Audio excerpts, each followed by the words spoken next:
किसानों पे गोलियां चलवाई? क्या जनरल डायर बन रहे थे दोबारा से? आप देश को बर्बाद करना चाह रहे थे। लाल किले का रास्ता कैसे खोल दिया आपने? क्यों वहां से पुलिस आपने हटा ली? मोदी जी दुख जता रहे हैं आज की मन की बात में, कह रहे हैं कि ये गलत हुआ। अरे दुख जता रहे, 200 किसान हमारे शहीद हो गए, 200 किसान शहीद हो गए।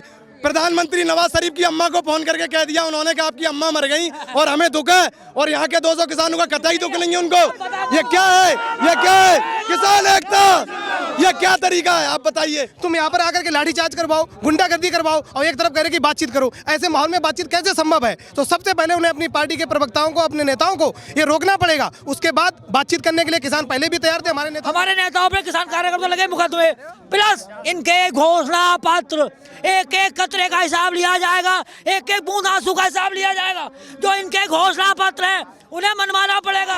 ये प्रधानमंत्री मुझे धोखा मिला, मुझे छलिया मिला, किसानों का बेचने वाला मिला, किसानों को बर्बाद करने वाला मिला। नई टीम जो आई है उत्तर प्रदेश गाजीपुर बॉर्डर पे, एटा मैनपुरी से आप लोग आए हैं, ठीक है। कहाँ क्या नाम है आपका? मेरा नाम कौशलेंद्र यादव है। लगातार हम लोग किसानों के बीच में समाजवादी किसान चौपाल के नाम से किसानों को जागरूक करने का एटा में काम कर रहे हैं। तकरीबन 125 गाँव में हम जा चुके हैं। 2-3 महीने से पिछले लगातार लोगों को समझा रहे हैं कि वो कृषि कानून है क्या, क्योंकि लगातार लोगों को गुमराह किया जा रहा है। बीजेपी अपने लोगों को भेज रही है और वो ये कह रही है कि इस कानून के ये फ़ायदे हैं, लेकिन हम लोग उनको बता रहे हैं कि ये कानून क्यों लाया गया और किसानों के ऊपर ज़बरदस्ती थोपा गया ये कानून। क्यों नहीं किसान नेताओं को उस समय बुलाया गया जब आप ये कानून बना रहे थे? क्यों नहीं किसान नेताओं का उस समय हस्तक्षेप किया गया और क्यों नहीं उनसे सलाह ली गई कि हम आपके लिए ये कानून बना रहे हैं तो ये अच्छे हैं या बुरे हैं? चूँकि देखो, सबसे पहले अगर मैं कहूँ तो आप अगर तय करेंगे तो प्रधानमंत्री के घर में कोई खेती नहीं करता है, कोई किसान नहीं है। गृह मंत्री अमित शाह बनिया परिवार से आते हैं, उन्होंने खुद अपनी फैक्ट्रियां लगा रखी है, उनके घर में कोई किसान नहीं है। जो कृषि मंत्री तोमर हैं, उनके घर में कोई खेती नहीं करता है। और तमाम बीजेपी के नेता हैं जिनके अभी आप देख सकते हैं पीछे जो है बुलेट से जो है भारी संख्या में किसान भाई आ रहे हैं। देख सकते हैं आप तिरंगे झंडे लेकर के जो है जो नौजवान साथी हैं वो यहाँ पे आना शुरू कर दिए हैं। भारी संख्या में जो है अब लगातार जो है कूच करना शुरू कर दिया दिल्ली पे, और अब लगातार हर दिनों से जो है ज़्यादा की जो संख्या है वो बढ़ती हुई नज़र आ रही है। देख सकते हैं जहाँ तक कैमरे की जो नज़र जा सकती है, जहाँ तक कैमरे की जो फोकस है वो जा सकती है, वहाँ तक है किसान भाई अब आने के लिए तैयार हो गए हैं। हालांकि दूसरे साइड से जो है रास्ता पूरी तरीके से ब्लॉक कर दिया गया है, उसके बावजूद भी जो है किसान भाई है वो आने के लिए भारी तादाद में आ रहे हैं। Tractor, trolley, bullet, bike, cycle, जिससे भी आ सकते हैं वो आ रहे हैं। तो कैसे आप देखते हैं कि आप आए हैं यहाँ पे, आपके साथ और कितने लोग यहाँ पर आए? 50 लोग हमारे साथ आए हैं। और तमाम जब हम लोगों ने देखा कि ज़बरदस्ती इस आंदोलन को अलोकतांत्रिक तरीके से, जिस तरह से बीजेपी के गुंडे आए, 2 विधायक आए जिनके साथ 50-50, 100-100 गुंडे आए, तो लोकतांत्रिक देश में अगर इस तरह से किसानों की आवाज़ को दबाया जाएगा तो हम लोगों को एकजुट होना पड़ेगा। और मैं आपके चैनल के माध्यम से सबसे महत्वपूर्ण बात जो बताऊंगा वो ये है कि जो तीसरा उन्होंने जो कानून पास किया है, जिसको कॉन्ट्रैक्ट फार्मिंग का नाम दिया गया है, उसमें 2-3 बिंदु बताऊंगा कि जिसमें किसानों की वो सब किसानों ने सब सुन लिया। आप ये बात बताइए कि 11 दौर की वार्ता विफल रही है, प्रधानमंत्री ने फिर से दरवाजा खोला, खुद बातचीत करने के लिए तैयार। देखिए, प्रधानमंत्री जी चाहे बीजेपी का कोई भी और अन्य नेता हो, उसने ये प्रण ले लिया है कि हम इस कृषि कानून को वापस तो लेंगे, उनकी मजबूरी है क्योंकि किसान बैठे हुए हैं, लेकिन किसी भी तरीके से और घुमा फिरा लें, उनको और परेशान कर लें। आप देखो क्या क्या नहीं किया गया। बिजली उन्होंने कटवाई, पानी उन्होंने कटवाया, जैसे छोटे बच्चे करते हैं ना। आपने देखा होगा कि जैसे छोटे बच्चे लड़ाई करते हैं कि मैं एक बैट बॉल जब होता है गांव में, क्रिकेट खेलते हैं हम लोग फील्ड में, तो ये कहते हैं कि तू हमें डबल चाल दे, डबल बैटिंग दे, क्योंकि बॉल मेरी है, बैट मेरा है, स्टंप उखाड़ लेते हैं। उसी तरह से प्रधानमंत्री करेंगे, देश पे तानाशाह सरकार चलाना चाहते हैं। उन्होंने कहा कि बिजली काट दो, पानी काट दो। अरे भाई, आप ये बताओ, काटा है, आप ये बताओ, हम लोग गांधीवादी सोच के लोग हैं और जो देश चला रहे हैं वो गौर से सोच के लोग हैं, आरएसएस विचारधारा वाले लोग हैं। आप देखो, इन्होंने आज़ादी की दोबारा लड़ाई याद दिला दी हमें 26 जनवरी को। गणतंत्र दिवस का मतलब है, गण मतलब जनता और तंत्र मतलब सरकार, जनता की सरकार। गणतंत्र दिवस का मतलब ये, और गणतंत्र पे आपने किसानों को आज़ाद नहीं किया, किसानों पे गोलियां चलवाई। क्या जनरल डायर बन रहे थे दोबारा से? आप देश को बर्बाद करना चाह रहे थे। लाल किले का रास्ता कैसे खोल दिया आपने? क्यों वहां से पुलिस आपने हटा ली? मोदी जी दुख जता रहे हैं आज की मन की बात में, कह रहे हैं कि ये गलत हुआ। अरे दुख जता रहे, 200 किसान हमारे शहीद हो गए, 200 किसान शहीद हो गए। प्रधानमंत्री नवाज शरीफ की अम्मा को फोन करके कह दिया उन्होंने कि आपकी अम्मा मर गई और हमें दुख है, और यहाँ के 200 किसानों का कतई दुख नहीं है उनको। ये क्या है? ये क्या है? किसान एकता, ये क्या तरीका है? आप बताइए। अगर प्रधानमंत्री अपने देश के नागरिकों को, अगर 200 किसान शहीद हुए, कम से कम किसान अन्नदाता को ये फोन करके कह देते किसान संगठनों को कि हमें बहुत कष्ट है, नियम वापस होंगे नहीं होंगे वो एक अलग विषय है, लेकिन भारत का नागरिक होने के नाते उनको 2 शब्द नहीं है। और मुकेश अंबानी के पोता पैदा हुआ, बधाई संदेश देने पहुंच गए।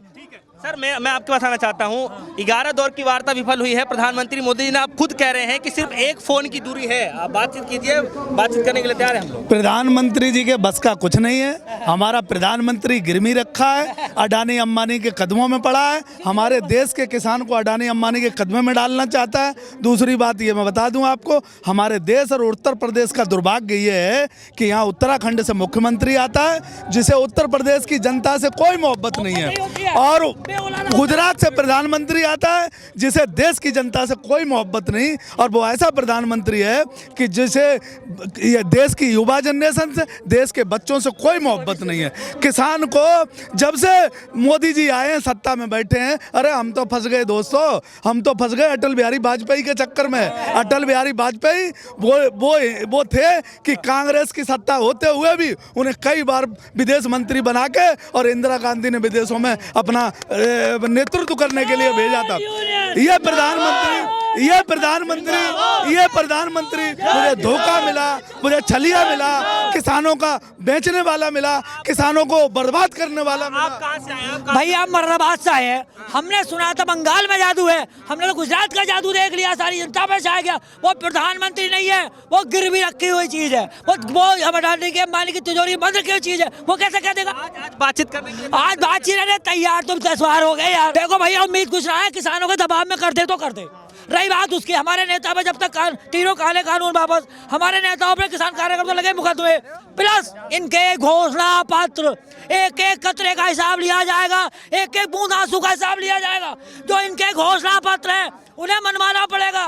सुनिए, एक सवाल है मेरा, एक सवाल है मेरा आपसे कि बहुत सारे किसान नेताओं पे जो है केस लगाए जा रहे हैं, मुकदमे लगाए जा रहे हैं, तो क्या कारण है?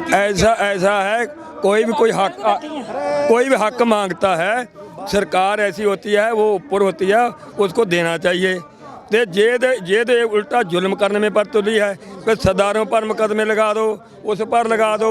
जो मांग रहे हैं, मांग उनसे नहीं मांग रहे, जो हम पैदा कर रहे हैं उसका, जो इन्हें मुंह से कहा अपना जितना मोल पे इतने मोल में हम लेंगे, वो मांग रहे हैं। तो अपना काम, अपना जैसे हम काम कर रहे हैं शुरू से, हम वैसे ही अपना धंधा करें। ठीक है, इनके कानून लागू हो जाते हैं, वो कंप्यूटर से काम करवाएंगे और बड़े बड़े ट्रैक्टरों से काम करें। 1 मिनट, तो हमारी कितनी जनता खाली हो जाएगी? उनके कौन सी नौकरी देंगे? और पहले कौन सी नौकरी दे दी है इतने साल रहते हुए? तो आप क्या लगता है कि फैसला हो पाएगा कुछ?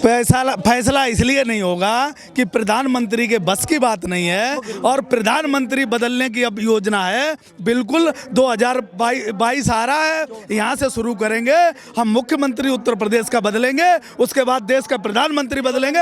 ये प्रधानमंत्री गिरवी रखा है, हमें छलावे में बहकावे में ले रहा है, इसके बस का कानून खत्म करना नहीं है। ये प्रधानमंत्री, एक बात बताओ, कानून बना 6 महीने पहले, और 6 साल पहले उन पे काम शुरू हो गया, अडानी अंबानी के वेयर हाउस बन गए, कैसे प्रधानमंत्री खत्म कर देगा? दूसरी बात ये बताओ, ये कह रहा है कि मैं किसानों से एक कॉल की दूर, अरे एक कॉल नहीं, अब तो एक सदी बीत गई। किसानों की यहाँ नस्लें बर्बाद हो गई, 62-64 दिन 65 दिन हो गए। आज सुनो कितना बर्बाद हो गया। आज पूरे देश का किसान रोष में और जोश में है। ये अपना दिल की बात सुनेगा, न तुम्हारी बात सुनेगा, अब ये देश की बात सुनेगा। और देश में अब बदलाव की लहर है, बस इंतजार है। प्रधानमंत्री बदला जाएगा, जो प्रधानमंत्री आएगा वो कानून वापस लेगा। इनको किसी भी तरीके से किसान चाहता नहीं। प्रधानमंत्री जी ने जो बातचीत का ऑफर दिया उसका तो स्वागत करते हैं, लेकिन किसानों की तरफ से प्रधानमंत्री जी को एक अपील है कि कम से कम अपने पार्टी के उन गुंडों को जो गुंडे यहाँ पे बीजेपी के विधायक यहाँ पे टिकरी बाट पे हर जगह भेजे जा रहे हैं, कम से कम वो पहले अपनी पार्टी के गुंडों को, अपने नेताओं को, अपने प्रवक्ताओं को ये संदेश दें कि कम से कम किसानों की आलोचना बंद करें, यहाँ पे गुंडागर्दी करना बंद करें। नहीं तो प्रधानमंत्री दिखावा कर रहे हैं। बातचीत का ऑफर तो जब ही होगा जब माहौल सही होगा, विश्वास होगा। तुम यहाँ पर आकर के लाठीचार्ज करवाओ, गुंडागर्दी करवाओ और एक तरफ कह रहे कि बातचीत करो, ऐसे माहौल में बातचीत कैसे संभव है? तो सबसे पहले उन्हें अपनी पार्टी के प्रवक्ताओं को, अपने नेताओं को ये रोकना पड़ेगा। उसके बाद बातचीत करने के लिए किसान पहले भी तैयार थे, हमारे नेताओं ने हमेशा कहा है और आज भी तैयार है और प्रधानमंत्री का स्वागत है और बातचीत करके इसका मसला निकले, एमएसपी का गारंटी कानून बने और तीनों कानून रद्द हों, ये प्रधानमंत्री जी से अपील है।